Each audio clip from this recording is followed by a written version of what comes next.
Ça se réveille, c'est mal Bonjour et bon réveil. Et j'ai l'honneur d'accueillir des étudiants اللي كيقراو مزيان فاحسن مني en tout cas, c'est sûr.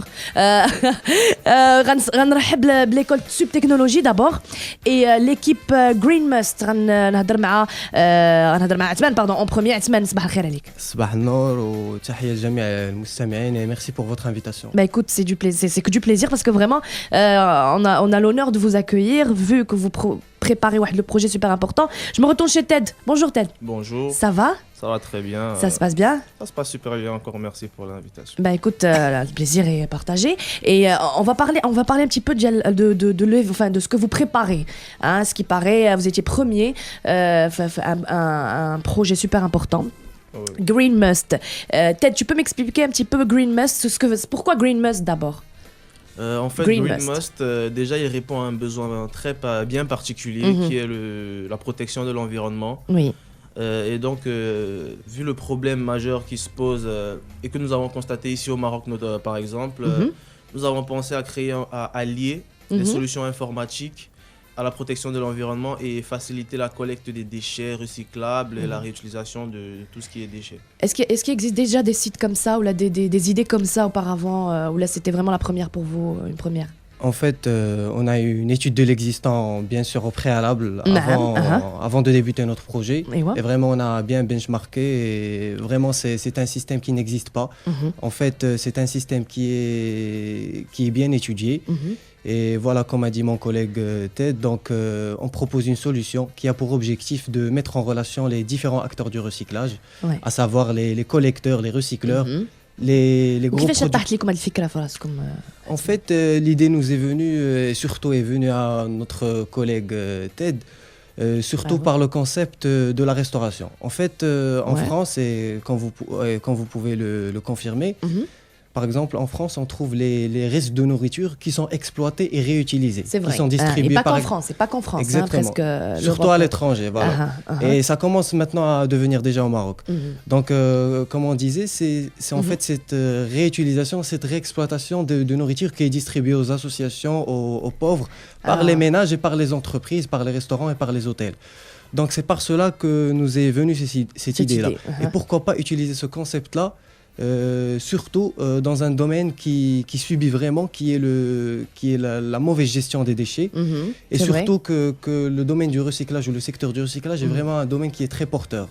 Et vraiment, on a eu à faire des études et des statistiques qui nous ont montré que le secteur il est en large expansion et qu'il y a un manque à gagner. Et donc, pourquoi pas associer à la nouvelle technologie pour aboutir à un résultat qui va optimiser ce chemin-là et qui va aboutir à des résultats. Inch'Allah.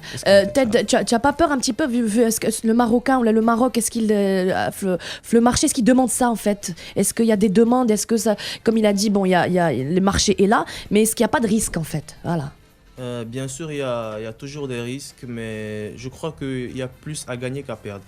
Déjà ici au Maroc, d'après des recherches avec mon collègue, on s'est rendu compte qu'il y avait que le Maroc importait 70% de déchets. Et, pourtant, il y a pas mal de cartons qui ne se récupèrent pas ici. On a même des vidéos. On a même des vidéos des personnes qui attestent que voilà, il y a un marché ici au Maroc, mais ils n'exploitent pas le carton parce que le Maroc a apparemment produit beaucoup de cartons.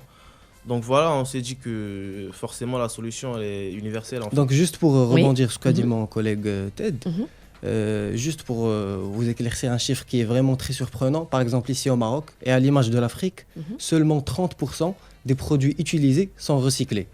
30% c'est tout. C'est tout. Ce qui n'est pas beaucoup. Ce qui n'est pas beaucoup. Et en tenant compte que vraiment les déchets représente une énorme matière première pour un grand nombre d'entreprises industrielles. Donc vraiment, il y a un manque à gagner. Donc le secteur, par exemple, ici au Maroc et à l'image de l'Afrique et peut-être même à l'étranger, même dans les pays développés, il est encore informel et surtout le système de collecte, il est fait en informel. Donc le vrai cycle, il commence jusqu'au cycle de recyclage. D'accord, c'est bizarre parce que il y a même pas 2 jours, j'ai vu la vidéo sur Facebook. En fait, c'est des Suédois, ça se passe en Suède et c'est dans un centre commercial. Je sais pas si tu as vu ça, Ted. C'est une machine en fait, c'est une machine. Tu peux mettre, enfin, quand tu trouves, si tu as consommé des bouteilles de plastique ou même de verre ou n'importe, donc tu les mets dans la machine et la machine elle te donne de l'argent en fait, des pièces. C'est ça, je pense, c'est pour laisser en fait les gens ou pousser les gens à faire ça. Donc c'est très important. Et je me suis dit pourquoi pas, ça demande pas beaucoup de choses normalement, ça. Je pense des petites machines, mais des pièces non, pas question. Enfin, non. Mais malheureusement c'est une très bonne idée. Ouais, c'est une très bonne idée. Et je vous dis bravo. Vous n'êtes pas 2, hein, vous n'êtes pas que 2. Non, toute l'équipe. Donc on dit bonjour à Hamza et Adama. Ils sont là. Salut, ça va. Super bien installés. Donc vous êtes les porte-parole de l'équipe. Must Green, vous allez partir en Russie, les amis. Oui. Il fait froid là-bas. Non, mais je pense en juillet, il fait bon. J'espère. En tout cas, il va faire bon. Surtout, ça va coïncider avec le début du Ramadan, Inch'Allah. Donc, mais bon, on espère, Inch'Allah, représenter au mieux le Maroc et partir. Qu'est-ce qui vous attend là-bas déjà? Qu'est-ce qui vous attend là-bas? Vous avez une petite idée? Oui. Déjà, ce qui nous attend là-bas, c'est principalement les autres concurrents. Les autres pays, le Japon, la Chine, les États-Unis. Voilà, des pays assez développés quand même en matière d'informatique et tout. Donc voilà, mais après tout ça, c'est une belle aventure. On espère être au moins sur le podium pour représenter le Maroc, l'Afrique en général. Ouais, en général, oui. C'est une bonne chose. Est-ce que je vais poser une question, enfin, sans transition, mais il faut être sincère, il ne faut pas mentir. Hein? Est-ce que vous avez jamais piraté un site ou Objectivement, c'est facile, non. Genre c'est facile, mais allez. Non. Allez. Parce que moi je viens de perdre mon Gmail hier, je me suis dit tiens, Subtechnologie, je pense que non, je rigole, non, je rigole. Allez, on va se reposer un petit peu, on va écouter de la musique. Cyril Layali الحب وحنا معكم تل سعود. مرحبا بكم Subtechnologie معنا. مرحبا.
réveil 7 ل 10 مع سارة وزينة. 8h43 minutes, مرحبا بكم معنا sur Ça se réveille, on est là jusqu'à 9h. Je ne suis pas seule, je suis avec des étudiants super Karaka, super Karaya. Bonjour. Rebonjour Ted, bonjour Atman, bonjour Hamza aussi Adama. L'équipe est là, l'équipe ديال Green Must qui a remporté bien sûr l'Image Cup de Microsoft, la version 2013, le projet de Green Must. Alors, غادي تدوينا un petit peu. Tu m'as dit que tu as besoin de quelque chose. Oui, effectivement. Donc juste, je voulais préciser que l'Imagine Cup, c'est un concours reposant sur les nouvelles technologies et ayant comme principal concept l'innovation. Donc c'est un concours organisé chaque année par Microsoft dans chaque pays. Et après, les vainqueurs de chaque pays se retrouvent dans une finale internationale où vraiment c'est juste les meilleurs. Exactement, c'est du lourd. Et voilà, c'est qui le concurrent, le concurrent principal pour vous? Vous avez une idée ou pas? Le fait de ne pas avoir d'idée, c'est flippant. Non, en fait, on a une liste de tous les finalistes. Ouais. On a une liste de tous les finalistes avec un descriptif de chaque projet. Et vraiment, chaque projet a sa valeur ajoutée, chaque projet a sa place. Donc, un concurrent en particulier, bon, je dirais que je sais pas, mais... Peut-être l'Asie, peut-être l'Asie. Surtout, l'Asie surtout, mais... Ah bah avec Gangnam Style, c'est pas sorti de là. Non, surtout les Asiatiques, vraiment, ils sont très forts côté innovation, créativité. Donc, mais c'est vraiment les moyens aussi qui jouent. Ouais. Il faut avoir les moyens pour ça? Je pense que les moyens aident beaucoup. Aident beaucoup parce que déjà, il y a des projets qui nécessitent des composants particuliers. Il n'y a pas que des logiciels. Oui. Il y a du hardware aussi, il y a des devices. Par exemple, j'ai vu le projet en Côte d'Ivoire, c'est un truc magnifique pour les malades d'Alzheimer. Donc voilà, ça implique des moyens. Mais bon, aussi. vraiment, nous, on est vraiment satisfaits de notre travail et on est fiers de nous. Et s'il y a quelque chose à gagner, vraiment, on l'a déjà gagné en termes d'expérience et de vécu. Ouais, exactement. Donc vraiment, c'est bien d'avoir cet esprit-là. Ouais, effectivement. Et quelle est l'originalité de votre équipe en fait? Qu'est-ce qui se passe dans votre... Comment ça bosse? Comment ça se passe? Vous rigolez? Non, pas? C'est sérieux? En fait, vraiment, quand la compétition s'approche, on est toujours jour et nuit en train de bosser, de travailler, de manger ensemble. Ouais, c'est ça, ouais. De dormir, entre parenthèses. Je rigole. En fait, ce qui est spécial dans notre équipe, c'est une équipe typiquement africaine. En fait, nous, on est deux Marocains, moi et Hamza. Africain aussi? Effectivement, voilà. Typiquement africain. Je sais, Monsieur Ted qui est camerounais, Monsieur Adama qui est sénégalais. Donc c'est vraiment ce mélange-là, ce brassage-là qui crée une richesse. Et vraiment, c'est à l'image de la philosophie de l'école Subtechnologie. Puisqu'à l'école, vous allez retrouver des Marocains en provenance de plusieurs villes, des étrangers francophones provenant de la Côte d'Ivoire, du Mali, de la Guinée. Donc ça va, c'est quand même... Il y a beaucoup d'équipes, il y a beaucoup de concurrents. Effectivement. Je vous souhaite bonne chance. Marhaba, Ted. Merci, ça veut dire bienvenue, je crois. Écoute... Je ne peux pas ça te fait dire. 4 ans que tu es au Maroc. Je ne vais pas te... Ouais, ça fait 4 ans que tu es au Maroc, tu connais pas Marhaba? Si, je connais, j'ai juste voulu faire... Ça serait bien qu'ils nous disent quelques mots en arabe. Oui, pourquoi pas? Quelques mots, phrases, parce que les mots, c'est simple. Comme tu veux. Hein. Chouïa, bzef. Pas de marque, en tout cas. شويه بزاف فينا صاحبي فينا صاحبي هادشي اللي علمتوه نتوما فينا صاحبي تخرجوا لي انا الدري. Alors on parlait hors antenne du projet, bien sûr. Vous avez remporté déjà l'Image Cup de Microsoft. Imagine Cup. Imagine. Ah oui, Imagines. Yeah. Yes. Imagines, c'est magnifique. Cup de Microsoft, la version 2013. Déjà pour vous, côté parents, proches, professionnels, les professeurs d'Yalcom, comment ils voient ça? Comment ils s'aperçoivent de la jasseuse? Comme Nokat, vous êtes payé pour ça? Enfin, vous êtes payé côté notes pour ça? Côté notes, je dirais pas. Côté parents, proches, professeurs, je dirais qu'il y a plus de la fierté. Oui. À la base, c'est de la fierté parce que voilà. Par exemple, moi qui suis à Subtechnologie depuis ma première année ici, je connais presque tous les profs et ils sont super fiers de voir le petit étudiant qui est arrivé il n'y a pas longtemps, qui fait la fierté de l'école. Et nous aussi, on est fiers de représenter notre école, En fait, juste pour rebondir sur mon collègue Ted, dans le cursus déjà de l'école, on a un projet de fin d'année pour valider l'année. Donc c'est un projet qui s'inscrit dans l'année scolaire et qui est fait au terme de chaque année. Donc voilà, on est poussé un peu à réaliser un projet. Et ces projets-là sont des projets qui doivent être innovants. Oui. Donc c'est d'où cette idée-là que nous est venue le fait de développer notre projet. Inch'Allah, vous allez avoir une bonne note vu le projet. Et on va parler des objectifs. Oui. Donc si vous le permettez, juste en parlant de l'école, donc je tiens à remercier déjà tout le corps professoral et administratif de l'école Subtechnologie. Et alors tête monsieur Abdelaziz Toukali, directeur de l'école, et également les différentes personnes, monsieur Reda Chahoud, monsieur Najib Belkhiyat, qui nous ont aidés tout au long de notre projet, voilà. Et également les étudiants de l'école qui sont à l'écoute maintenant et qui ont posé un coup. Projet, voilà. Ouais. Donc bonne chance. On va parler des objectifs parce qu'il ne reste plus beaucoup de temps malheureusement. Donc qu'est-ce que vous prévoyez faire à l'avenir L'objectif le plus clair principal, en ce moment, c'est que ce projet-là voit le jour. En fait, dans notre école, on insiste plus sur la viabilité des projets. On ne veut plus faire des projets pour après les mettre dans un tiroir. Ouais. L'objectif maintenant, c'est de trouver les financements nécessaires, voilà, pour que Green Must demain soit une start-up. Pourquoi pas demain qui deviendra comme Facebook ou voilà, c'est faisable parce que voilà, il y a les occidentaux, ils arrivent à le faire. Voilà, le directeur de notre école, M. Abdelaziz Toukali, nous a toujours dit voilà, nous aussi on peut y arriver et on y croit énormément. C'est cool. On a parlé des top 10 des pays écolos, on les cite. Tiens, on va citer les top 10 des pays les plus écolos du monde. Le best-of des pays des hommes verts, on va dire ça. On retrouve en première position. En fait, ce qui est marrant, c'est qu'on est surpris du classement. La Suisse en premier. La Suisse, le pays le plus, plus écologique, c'est connu. Ouais. Il y a un commentaire sympa qui est sans regarder d'où vient l'argent. On a la Lettonie qui dit, vous ne savez pas trop comment l'écrire, la Lettonie. La Lettonie va être deuxième écolo le monde, c'est bizarre. Mais bon, ils sont que 5 au total maximum. Donc il y a le Luxembourg aussi, qui l'emporte. C'est le plus surprenant. C'est son classement, c'est pas son classement, mais surtout ça doit considérer comme un pays. Ça doit se considérés comme un pays, donc ils sont sensibles genre tu jettes un truc, ils sont là à te regarder comme ça. Qu'est-ce que tu fais? Et le Maroc, il est où? Le Maroc, en fait, j'ai pas un écran très grand pour voir. C'est le pouce, je suis désolée. Voilà, qu'il y a Costa Rica. On a la France en 6e, on a l'Autriche au 7e, l'Italie en 8e, 9e c'est le Royaume-Uni et 10e c'est la Suède. Effectivement, la Suède, oui. Déjà, pas la Suisse, la Suède. On a eu des recherches sur ce point-là et vraiment... Malheureusement, plutôt pour le continent africain, les pays africains, vraiment, ils sont mal placés. Ici. Ouais. Donc, je pense que les premiers pays africains occupent à partir de la 40e place ou la 50e place, je pense. Donc, c'est vraiment malheureux. C'est qu'il y a beaucoup de travail à faire. Et surtout qu'il y a vraiment un manque à gagner. Donc, c'est un secteur qui est vraiment très porteur et qui peut être l'avenir, Inch'Allah. Et que du bonheur, Inch'Allah. Que du bonheur, on en a besoin. Un dernier mot, les gars. Si je peux me permettre, pour tous les porteurs, les étudiants porteurs de projets, tout ce que je peux leur dire, c'est de croire en leur projet et ne pas lâcher parce que voilà, c'est vrai, on a remporté ici au Maroc, mais c'est pas une fin en soi.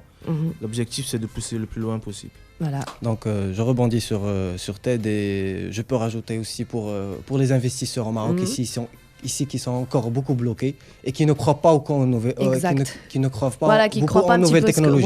Surtout parce que nous, on est conscients et on présume que les nouvelles technologies peuvent résoudre chaque problématique. Le grand exemple, c'est le domaine médical où vraiment il est envahi carrément par les nouvelles technologies. Exact.